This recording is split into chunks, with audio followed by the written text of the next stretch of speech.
Move over, Nigella.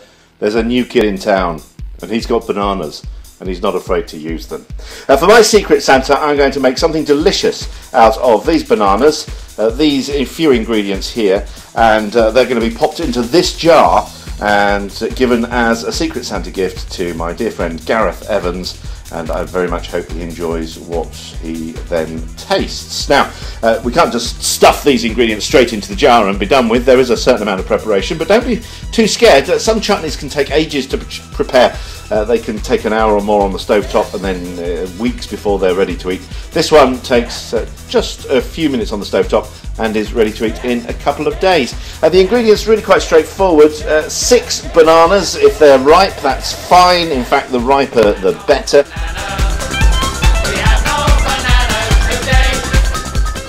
So you need half a dozen bananas, you need a cup and a half of sugar, and you need some vinegar, 3/4 of a cup of vinegar. Those are the essential ingredients. Everything after that is kind of up to you, but the recipe I'm following has some chili powder. There's about half a teaspoon of chili powder there, 1/8 of a teaspoon of cinnamon, 2 cardamoms and 2 cloves. This stuff here is intriguing. It's pink, but it's known as black salt powder. Yeah, it's pink, but it's called black salt powder. It is just like normal salt. We've got 3 teaspoons of that. You could use normal salt. This black salt powder, which is pink, just has a slightly sulphury taste. It gives a certain rounded flavour to some dishes, and I find it quite a useful ingredient, and you can get it easily enough off the internet. Just search for black salt powder. To go along with the bananas, on the fruit and nut side, we've got some raisins, or actually in this case I think they're sultanas, but there's 4 teaspoons of those and 4 teaspoons of blanched almonds. And then my secret ingredient, which I think makes a welcome addition to almost any food, is the Madras curry sauce concentrate. This is better than curry powder because it doesn't need pre-cooking. It's kind of already cooked. As you can see, it's a thick, dry paste. And as you can see, I've used quite a lot of that already in one thing and another. It makes a delicious curry sauce for dipping your chips in, or you can add it to various different recipes to give a nice curried tinge. And then the jar that it's going to go into, well, I've got one of these. You might well get given a gift with, I don't know, pate or jam or something in, and when it's finished you probably throw the jar away. Well, keep the jar. If the rubber thing needs replacing, they're easily bought from a good kitchen shop. The jar needs to be sterilised and clean, so what I've got here is just a sink with some sterilising fluid in, the same sort of stuff that I use when I do a bit of home brewing. If you've got youngsters, babies that need their stuff sterilised, you can use that. If you don't have any sterilising equipment nor fluid, doesn't matter, give it a good wash in some warm soapy water, make sure it's clean and rinsed, and then the trick is to get it into the oven to dry it out and make sure that any bugs are killed. So there we are, I've given that a good swill. I'll just give it a sniff. Yep, that's clean, there's no taint in there, so I'm going to pop it in the oven and that will dry out and sterilise fully whilst we get on with the chutney. I'm not putting that in, by the way. That can stay out because otherwise it'll probably melt in the oven. So 6 bananas, sugar and vinegar, that's the basic chutney. These are the flavourings. You can vary the flavourings according to taste, and it will be ready to go into the jar in probably 10 minutes from now, which is an incredibly quick chutney, which is a great thing. So I'm just going to peel and chop the bananas and get them into the pan and add the vinegar and get it boiling.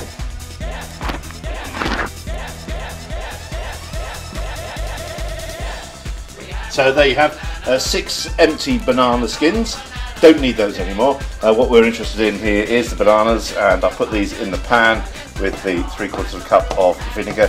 And what we're going to do is cook these until they're in a pulp. So you just need to chop these up roughly. You don't need to spend time particularly peeling each banana and gently taking a sharp knife to it. Just get them in the pan, and with a fish slice you can start to work them like so, and you'll see they start to break up.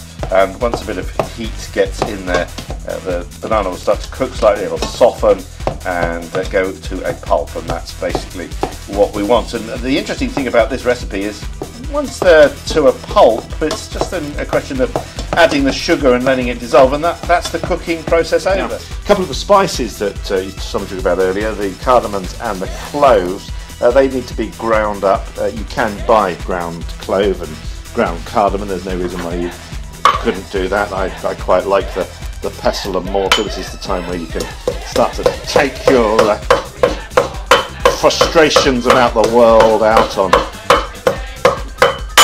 seed pods that have done you no harm whatsoever, but you can really get in there, give it a good bash, get them all mashed up like that. Now, thank you. What is quite useful if you are into your cooking is a thing called a spice basket. There's one, and what that is, well, it's a basket that opens up, and so what I'm going to do is put my ground up cardamom and cloves in that. The small pieces will come through the mesh and make their way into the chutney, that's fine. The larger pieces, as you can see, there's a big chunk of cardamom there. That'll stay inside the basket. It won't be in the finished curry, but we will get the flavour of the cardamom coming through. So just while the banana continues to warm, just give that a little more heat, I think, we'll get these spices into the spice basket, and then the sugar's going to go in. In fact, that is it's doing quite nicely. It's not quite mushed enough, so we'll keep that cooking while I sort out the spices. There you are then, that's the banana all nice and pulpy. That's the spice basket with the cardamoms and cloves in. Just take a little bit of heat out of that and get to the sugar. So this is the sugar going in. So you'll see all the detailed ingredients listed at the end, but that is brown sugar. You can use any sugar you like, really. Brown sugar does have just a slightly more licoricey taste, can make it slightly richer tasting, and you need 1.5 cups of this stuff, and get it in there. And now we've just got to cook that, continue to cook that until the sugar has all dissolved. Now, the basic art of chutney making, I've discovered, is really the synergy, the chemistry between sugar and vinegar, as the sugar melts into the hot vinegar, so it's goes quite syrupy. When it cools, it thickens, and that's what gives you your chutney texture.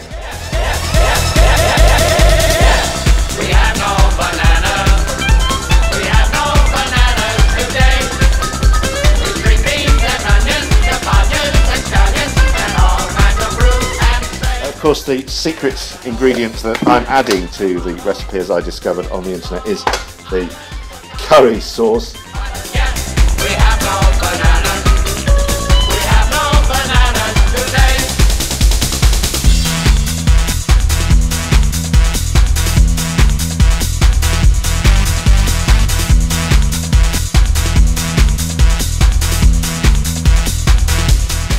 So I guess I've put in 2.5 teaspoons there. Up to you how much you put in. You don't want to make it like a curry. I think that's not really the point. What you're trying to do is just give it an essence of curry. Right, I'm going to take the spice basket out now. That's done its job.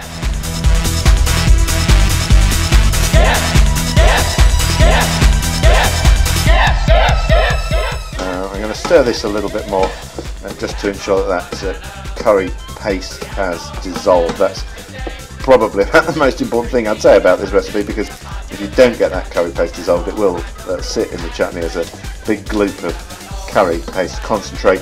For some people, that would be a lovely thing to discover as they're eating their chutney. For others, that could be a surprise and not necessarily a welcome one.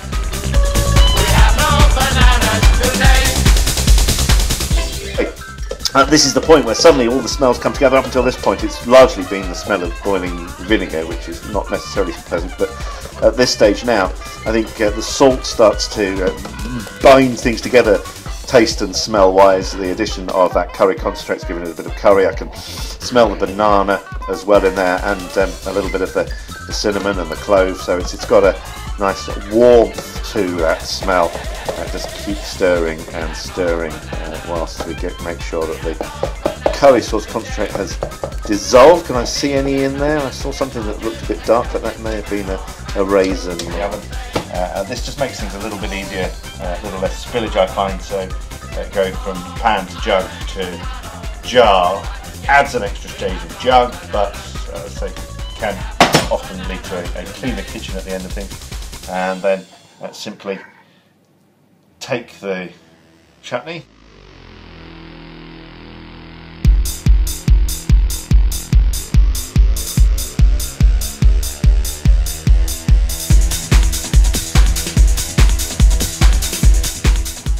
and the very good news indeed is that there's probably another jar's worth there left over for me. Yummy yum. So there we go, there's the jar. Just careful how hot it is, seems to be alright now. I'm going to pop the seal onto that jar top, and 2 days from now that will have cooled off nicely and be ready to eat, so perfect for Christmas. Yes. Yes. Yes.